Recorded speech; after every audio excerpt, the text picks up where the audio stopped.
Welcome to Garden of the Spirit, a class studying apples from the orchard for the second time, beginning after Pesach 2014. This class meets in Long Meadow, Massachusetts, the center of the universe, and is held in memory of Malka Ruth Bas Moshe, Margaret Vogel of blessed memory. Apples from the Orchard contains selections of teachings of Kabbalah from the Arizal, Rabbi Chaim, based on the weekly Torah portion, superbly translated and explained by Rabbi Moshe Wisniewski. Okay, from page 460. Let's see what we got here. There are 458. 458. 458? We haven't Yes, started sir. yet. We haven't done the tribal stones. Right. We're starting. We did that already. Oh, we didn't. No. Yeah, we did it. Not this year. No? No. Yeah, we did it already. No, we stopped at the end. We stopped We at the end of stopped at chapter two. 2. 4, 5, 7 is where we ended last week. You didn't start chapter 3. Yeah, we did. Hey. Now, wait a second. I know where we stopped. If Jim and I both agreed, maybe you did it, but you didn't do it with us. Yeah, I did it. We did it in class. Oh, no. February 14th. 2014. Yeah, February 14th, right. Which year? What year? This year. No. Oh, my goodness. Let me just show everybody here. Okay. Yeah, I wasn't there. we did it February 14th. Why would we do it February 14th when it's not? Oh, I know why. Alan, that's the second thing tonight. You're really losing your reputation, Alan. I You're usually on top of all this. forgot we jumped ahead and did it because it was only one page. Oh, okay. Here, right here. Do you see the thing? I just remembered now. It was only one Here? page. We Look at jumped the ahead and screen. did- Do you see it? Apples from the Orchard, Tetzava 1 and 3. Yes, Okay. I remembered. I remembered. You see that? It's Okay. Pesach time. Give me a break. I'm tired. Alan, you strike two. Ugh. I'm cleaning Have the you house. sent me the notes? My wife can't do a lot. How's she doing today? She's okay. Pain started to come a little bit. It was a long procedure. Okay, it took a wow. while. Okay. Okay. Alan, that's two things, Alan. No, Forget it. You're losing. We're gonna appoint someone else. no, Okay. he's a town crier. Thanks a lot. Thanks, Jim. Oh, it's a- One. Gershon, are you on mute?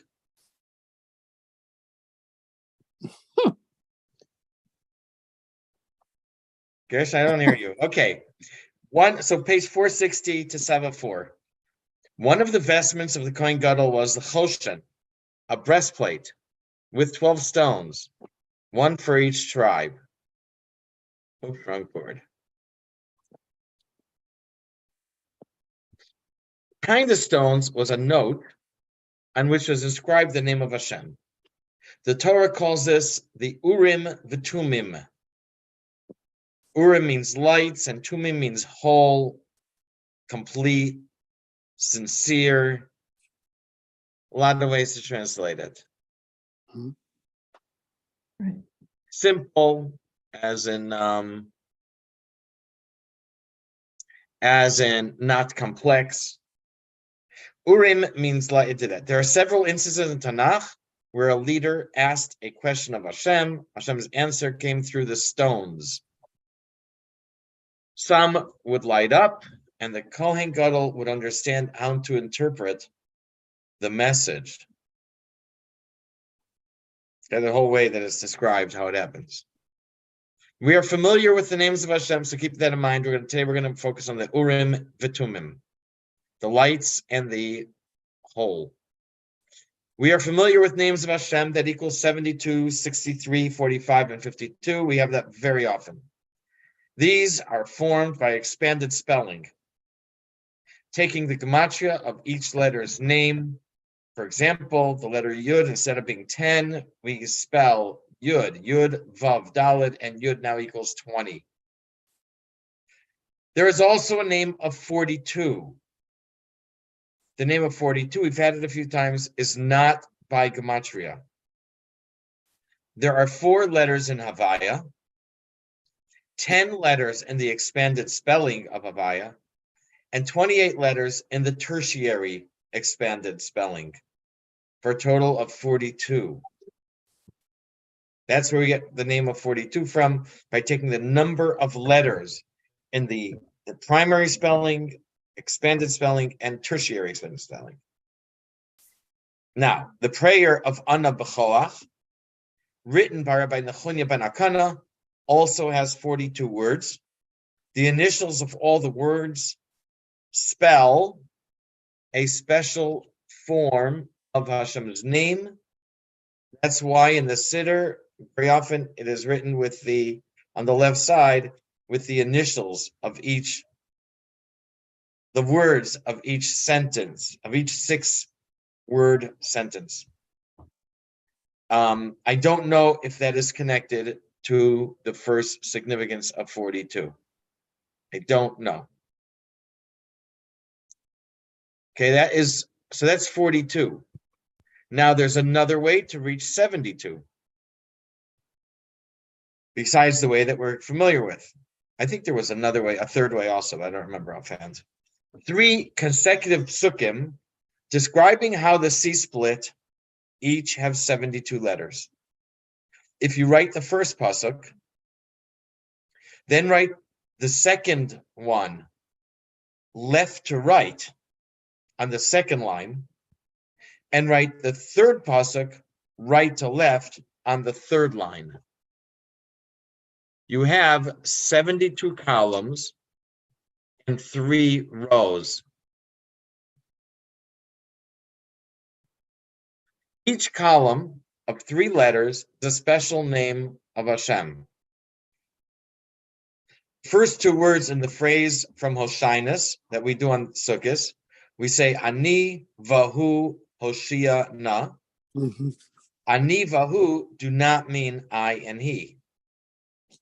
They are 2 of the names of Hashem from this arrangement. The 37th one and the first one. I just did this recently, a few weeks ago in my Gemara class.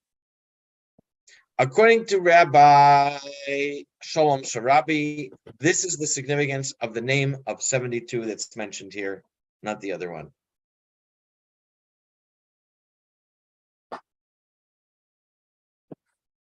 Okay. Alan, please begin page 460, chapter 4. The perfection of the Urim and Tumim. You shall place the Urim and Tumim into the breastplate. The Urim, the Tumim were a manifestation of the 42 name of Hashem and the 72 name of Hashem. The 42 name is formed by taking the name Havaya, spelling it out, spelling out the spelling out, and summing the numbers of letters generated. The name Havaya itself comprises 4 letters. Spelling it out uses 10 letters. Yud Vav Daled, Hey Yud, Vav Hey Yud. Spelling out, dispelling out uses 28 letters. So the left column, as you see on 461, the left column is this primary letters, primary spelling. The middle column is the secondary expanded spelling, and the right column is the tertiary expanded spelling. So then 4 plus 10 plus 28 is 42.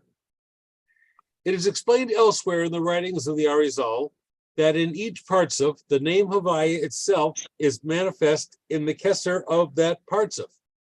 The name Havaya spelled out once is manifest in the Chachma of that partsuf. The name Havaya spelled out a second time is manifest in the Bina of that partsuf. In other words, the triad of Kesser, Chachma, and Bina represents the unfolding of the initial insight, Chachma, from its source in Kesser into its full intellectual manifestation, Bina. Thus, the name Havaya, thus manipulated to give a numerical value as 42, is associated with the head, that is, the intellect and pre-intellect. Mhm. The 72 name is the name Havaya spelled out using the letter Yud. The numerical value of all these letters together is 72. Please read 30 on the bottom.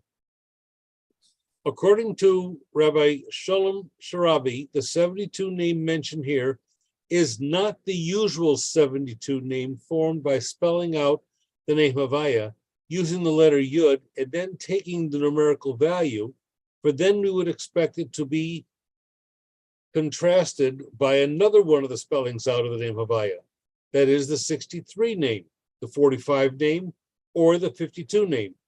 But here, it is contrasted with the 42 name. Therefore, he concludes that the 72 name mentioned here is the divine name composed of the 72 three-letter names formed by juxtaposing the three consecutive 72-letter verses of Shemos, 14, 19 through 14, then 19 through 21. So the spelling out is Yud Vav Daled Hey Yud Vav Yud Hey Hey Yud, which is 10 plus 6 plus 4 plus 10 plus 5 plus 6 plus 10 plus 6 plus 5 plus 10, which equals 72. Okay, thank you very much. In the same passage, text one Where are two. you? In the same passage just referenced, it is explained that the emotions of each parsif, the sub-parsif of Zer Anpin of each parsif, manifest the 72 name. Thus, since the emotions are anatomically associated with the heart and the torso, the 72 name is spoken as of being associated with the torso. All right. Now, so the Arizal sees Urim V'Tumim. Thank you, Alan. The Arizal sees Urim V'Tumim as two aspects of Hashem's name. Urim is connected with the name of 42. This name is connected with the intellect. And some of this Alan read already. The primary letters of Havaya are in Keser, the secondary expanded letters of Havaya are in Chachma, and the tertiary expanded letters are in Bina. Therefore, Urim and the name of 42 are connected with the intellect. Tumim, on the other hand, is associated with the name of 72 and the body or the torso. Do we just say why? We said that the emotions of each parsif are manifest this in the 72 name, or they manifest the 72 name. Emotions in 72. Okay, go ahead, Alan. The Urim, which manifested the 42 name, were positioned in the head, while the Tumim, which manifested the 72 name, were in the torso. For the 42 name is always associated with the head and the 72 name with the torso. Thus, the Urim, I'm sorry, go ahead. Thus, the Urim are associated with the intellect and pre-intellect, while the Tumim are associated with the emotions. Okay. Henceforth, we're going to go into the 72 and the Tumim and the emotions.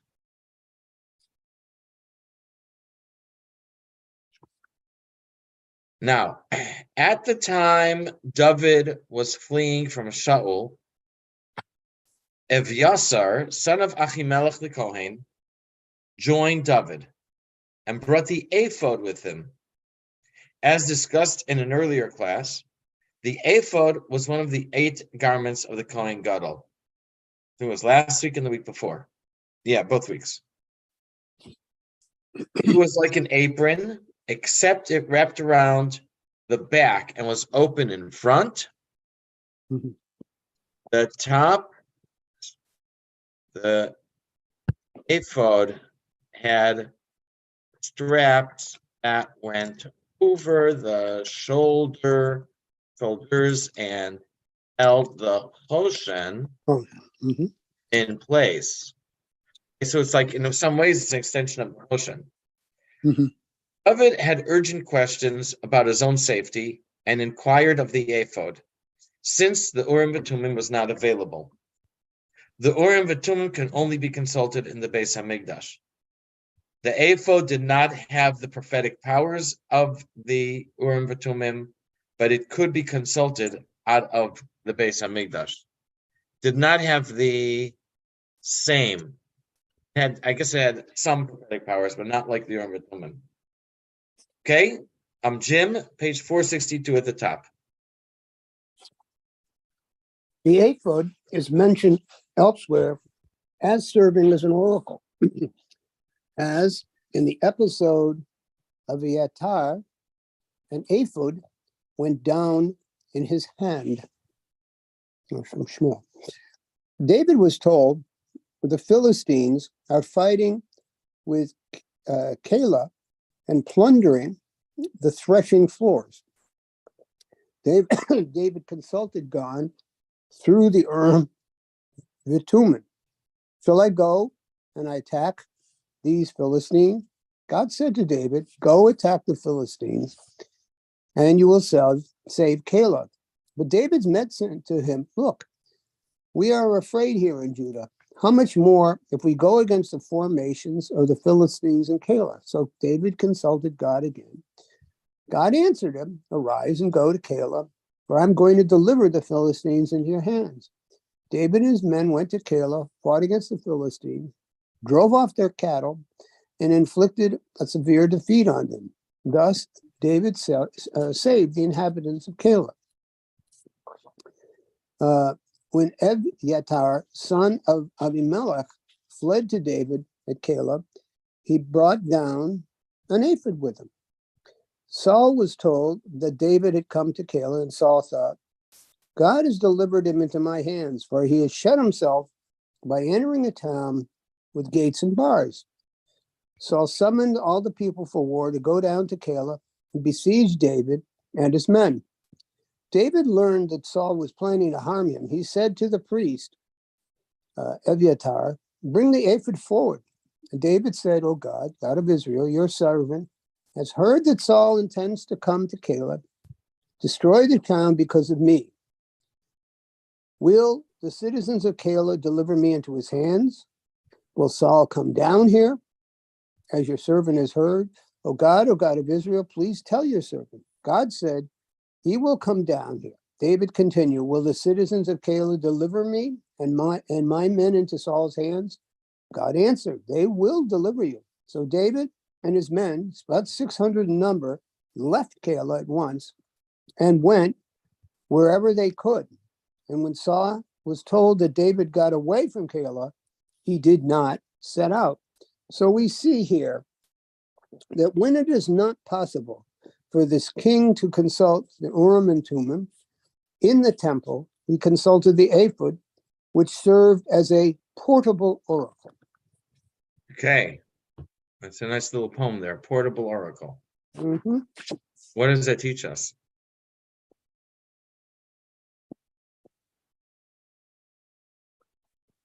Go ahead and read the next paragraph as well. All right. The ephod was not really an oracle in the same order as the Urim and Thummim, because the latter may be consulted only in the temple or the tabernacle, where they used to take the ephod from place to place in order to consult with it. Okay. I'm not sure why that is important. This whole idea about the ephod, that they're able to use the ephod instead of the Urim V'Tumim. Well, you're still consulting Hashem, and you can't remove the Urim and Thummim from the tabernacle, so you use the portable oracle. Yeah, it's a substitute, but still, why? We're talking about the Urim V'Tumim, we're talking about the 72 and the 42. The name of Hashem 42, the name of Hashem 72. 72 is connected with the torso, the 42 is connected with the head and the intellect. Yeah. Anyways, I'm not sure where this comes in. Okay, maybe someone will have an idea. and we'll share. Now, there's a pasuk in Shoftim, in the book of Devarim, that says, Tamim Tiyeh Meshach. It tells you actually, do not look after sorcerers and consult with sorcerers and stuff like that. Tamim Tiyeh Meshach, you shall be whole with Hashem your God. Again, the word tam or tamim, whole, sincere, complete, wholehearted, simple in the term that it's not complex, not would be a little bit start with. It's the word, I'm not trying to pronounce it. Guileless. Yeah, That's good. yeah, it's a word. I've Yep. never Yeah. used that word before. That is the perfect word. That could be what it means here. Guileless. And the verse can be understood to say, Tamim tiyeh mashalakacha. When can you consult the Urim V'Tumim? Because it says Tamim tiyeh. So the word Tamim, whole, can also be read Tumim, the Urim V'Tumim. So it's saying Tamim tiyeh mashalakacha. When can you consult or use the Urim V'Tumim? Only when you are with Hashem your God. That is in the base of Mikdash or in the Mishkan. And that's the answer to my question. Why does it talk about this ephod? Because we see from that story that David used the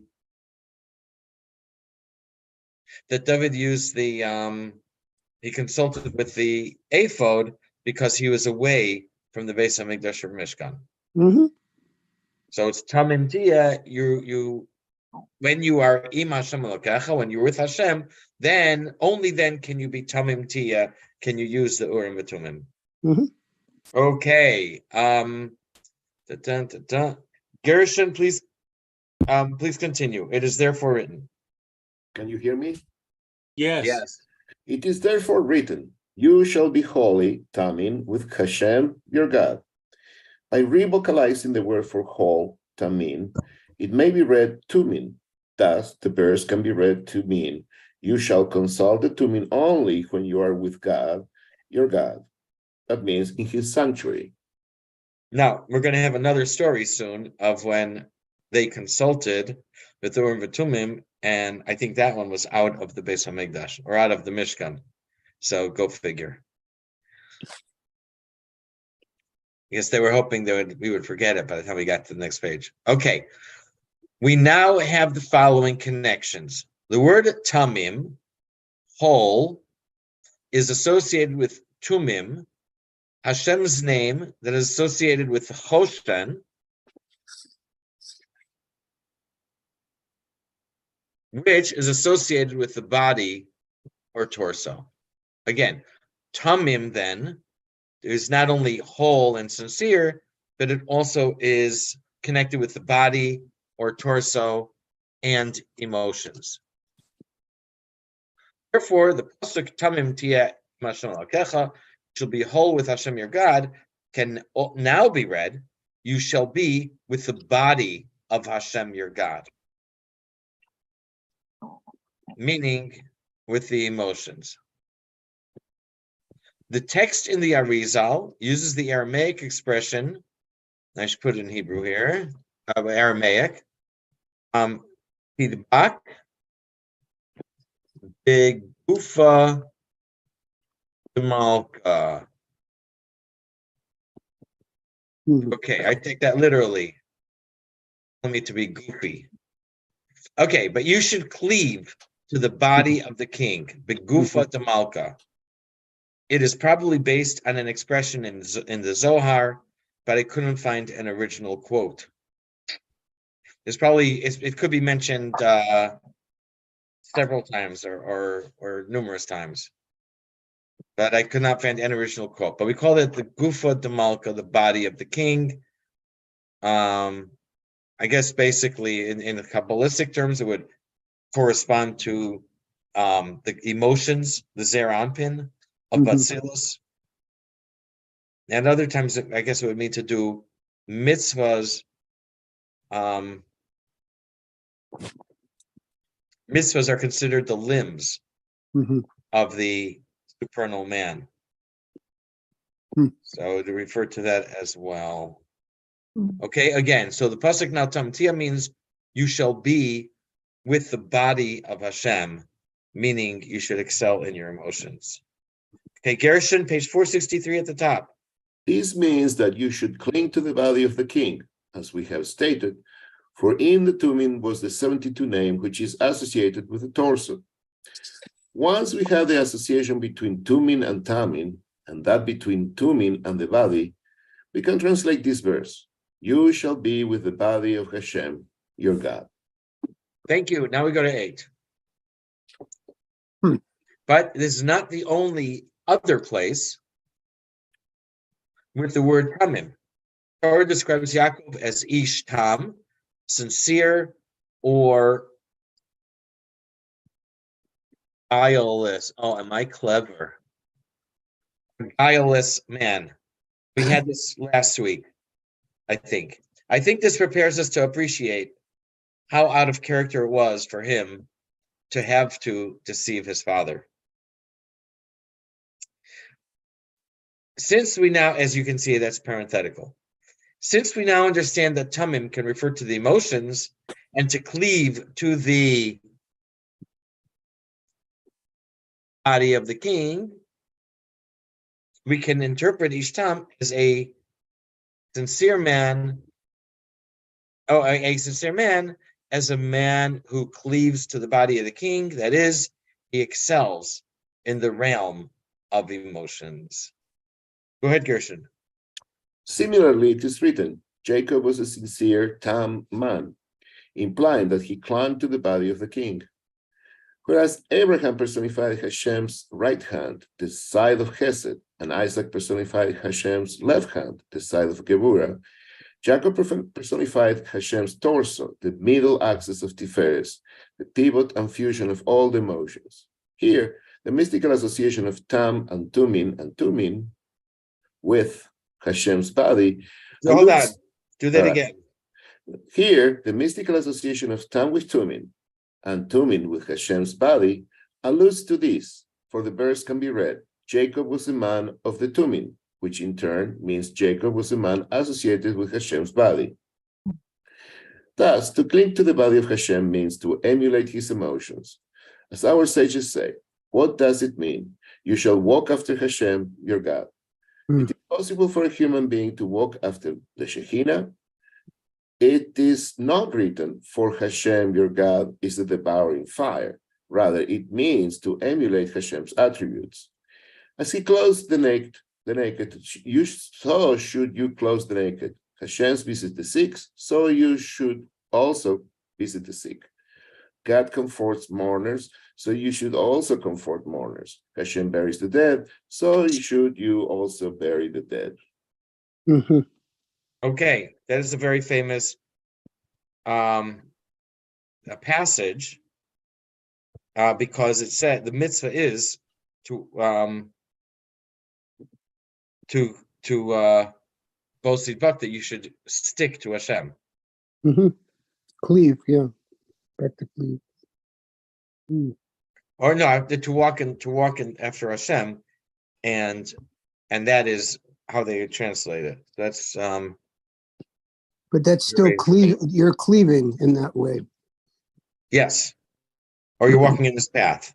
You're doing it's the same thing. That's what I'm Yes. saying. Okay. Another place we find the word tamim is during a battle early in the reign of King Shaul, when he encountered a series of miraculous routs of the Plishtim. He asks Achia, the Kohen Gadol, and they're going to quote more of the passage. I'm going to bring some other things. It's really interesting if you guys are able to look it up yourselves. He asks Achia, the Kohen Gadol, to come forward so he can ask Hashem how to proceed. This is like mid-battle. Before he asks, he feels the path forward is obvious and there is no need to ask. He aborts that mission. Later in the battle, he inquires of Hashem through the Urim V'Tumim, and there is no answer. He feels there is some fault and seeks guidance by way of a lottery. In this book, I think they just write an oracle. He requests of the lottery, bring a correct. In parentheses, I added verdict. The word for correct is tamim. Or bring the proper. This is a very unusual word to use in this context. Just the whole hava samim is very unusual way to say it, because again, he just said implies the verdict is implied. The word verdict is implied. Just bring it correct. Once again, the word tamim implies that the king excelled. King or the people? The people. Once again, I think this goes for the next part. Once again, the word tamim implies that the people excelled in the realm of their emotions, that they cleave to the body of the king. It's incomplete. Okay, Gershon, go ahead. Where am I? It is therefore. It is therefore written in that context, bring Hava a correct tamim answer. The full passage is, Saul said to his soldiers, let us go down after the Philistines by night and plunder them until the light of morning, and let us not leave a single survivor among them. Do whatever you think is good, they replied. But the priest said, let us approach Hashem's first. So Saul inquired of Hashem through the Urim and Betumim, shall I go down after the Philistines? Will you deliver them into the hands of Israel? But this time he did not respond to him. Then Saul, realizing the Urim Betumim did not work because someone in his army had sinned, said, come forward, all chief officers of the troops, and find out how his guilt has incurred today. For as Hashem, who brings victory to Israel, lives, even if the sin was through my son Jonathan, the sinner shall be put to death. Not one soldier answered him, and he said to all the Israelites, you stand on one side, and my son Jonathan and I shall stand on the other. The troops said to Saul, do what you think is proper. Saul then said to Hashem, Hashem, a God of Israel, bring a correct tamim and answer. Jonathan and Saul were indicated by lot, and the troops were cleared. And Saul said, cast the lots between my son and me. And Jonathan was indicated. Saul said to Jonathan, tell me, what have you done? So the details of the story you can More of look that. up. In There's this more on passage, this page. just a little bit. In this passage, Saul cast lots as an oracle, since the Urim Betumim would not work for him. Before doing so, he prays to Hashem that he show him the correct answer using this method. In this prayer, he uses the unusual expression, bring Hava something correct, tamim, the latter term alluding to the tumin. Thank you. This is one lottery that you don't want to win. Right. Okay. So the whole miracle came about from Yonasan, Mm-hmm. not single-handedly, but double-handedly. It was him and his arms bearer. Mm-hmm. And the whole thing happened through them. So later it has a happy ending. Yep. And he really wasn't guilty of anything. So, okay, but in any case, our focus here is the word tamim.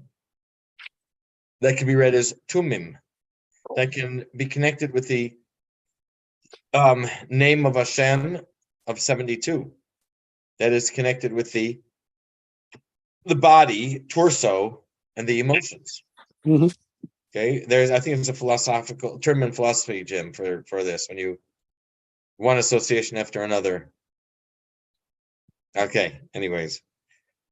So he uses this word hava samim. So tamim refers, as we said, refers to the emotions. Hava is hey, beis hey, 10, 2, and 5, 2, and 5, which equals 12. 12 is the 12 tribes of Israel. The number 12 in the 12 tribes is connected to the emotions. Because, how so? The emotions are Zeranpin. There are 6 of them. They are sometimes called the Vav Ksavos, which means the 6 sides, like a cube. 6 sides of a cube. And how many lines are there in a cube, everybody? How many what? 8. Lines. Like edges. 8. Eight. No. D. 12. Well, 12. Bingo. There are 12 edges on a 6-sided cube. So there's a connection between the 12 tribes of Israel and the 6 emotions of the Zeir Anpin, the Vav Ksavos. So Tamim, like Tumim, the correct and verdict is for the 6 is for the emotions, and 12 is for the tribes. That is connected also with the 6-sided cube, with the emotions. Okay. Abigail, are you ready? 464. All right. Why did he use this expression? It was because the intention was to allude to the fact that the numerical value of the word Hava is 12, referring to the 12 tribes that clung to the body of the king. The 12 tribes are associated in Kabbalah with the 12 lines required to draw a cube, which is the basic geometric form of 3 dimensions of physical space and spiritual space. They are thus associated with the 6 emotions, midos, literally measures of space, that anatomically make up the body of God, the Partsuf of Zeir Anpin. Although the patriarchs are associated with the 3 primary midos, Hesed, Gevurah, Tiferes, the sons of Jacob, the heads and progenitors of the tribes, are associated with the midos as a whole, particularly as they are projected onto the 3 lower worlds of Bariah, Yetzirah, and Asiya. Okay, thanks. And he mentions also they're called the midos. We have the seichel or mochin, which is the intellect. That's keser, chachma, and bina, or chachma, bina, and das. And then we have the emotions, chesed, gvur, tiferes, hesed, yisod, malchus, usually in there, numbers 4 to 9 or 4 to 10. The word midos is usually has a number of translations. It could be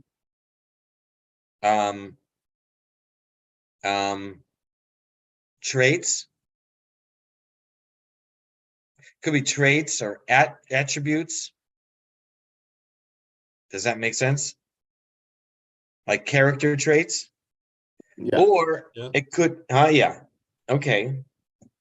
At LYA, at the end of every day, we begin dismissal by saying, Yasher Koach, you've just completed another invigorating, uplifting, insightful, meaningful, wonderful, outstandingful, fantastical, and stupendousful day of learning, leadership, love of Torah, personal development, and midos tovos. That means good manners or good character traits. Midos tovos. Another meaning of midah, however, is a measure. So here he connects the two and says that the midos are not only emotions, they're also measurements of space. Interesting. So now he says at the end that each tribe, so we have 6 emotions in the Zeir Anpin. Number 4 to number 9.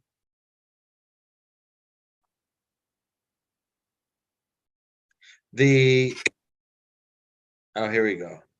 Number 4 to number 9. Welcome, Rudy. Hi. Each tribe has these 6. The number 6, which letter is the number 6? Vav. Vav. So each tribe is like a Vav. And it has 6 times 12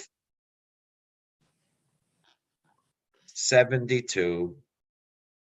What did we say at the beginning of the class about 72? Torso. 72. What? Him's name. Torso. Torso and the emotions. What else? The Tumim. We Tumim. said the Urim was 45, and the Tumim was 70. Was connected with 72. So now we got.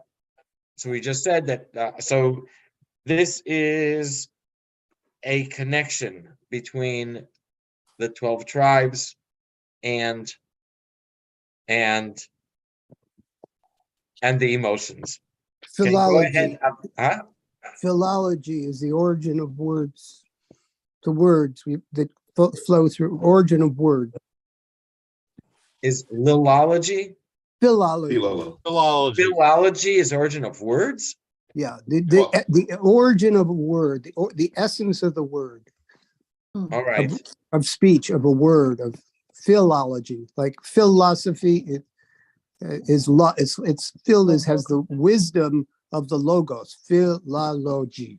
So it's the, like, philosophy is the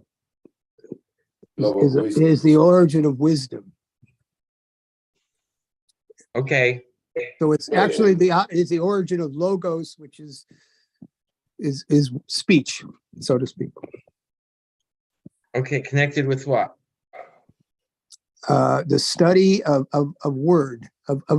What do they mean? What does a word mean? What is the essence of that word? Oh, mean? like the word mita. Yes, that's what we're doing here to some extent. Okay. And tamim and something like that. Okay. I thought you were saying before, like what is called in logic or in philosophy, if you say A is associated with B, B is associated with C, therefore A is associated with C. No, that's just logic. That's just a logical progression. A logical progression, there's no name for that? Logic. That's it. There is a name for that. If A is, yeah, there is a cutie name for that, but that's more of a progressive process. I just want to say, Gershon, I don't know much about logic, so. Yeah. All right. Okay. I think they're whatever. Okay, I thought that's the name. Abigail, go ahead. So the tribes are 12 letter vavs, and the numerical value of vav is 6, such that the numerical value of 12 vavs is 72. For as we said, the 72 name is associated with the torso. In summary, the Urim Vitumim together manifest the full Sephirotic development from the pre-intellect Keter through the intellect Chachma and Bina and the emotions Midos. For they thus channel the divine message down into the world where it can be articulated through the high priest wearing them within his breastplate. And you're talking about a syllogism, by the way. A syllogy? Syllogism. Syllogism, thank you. With an S? Yeah. Thank you. I knew you'd know that. So there's a connection between the Midos and the tribes, but also space.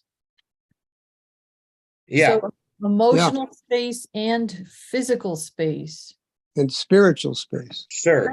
Is that something talked about much in Hasidus?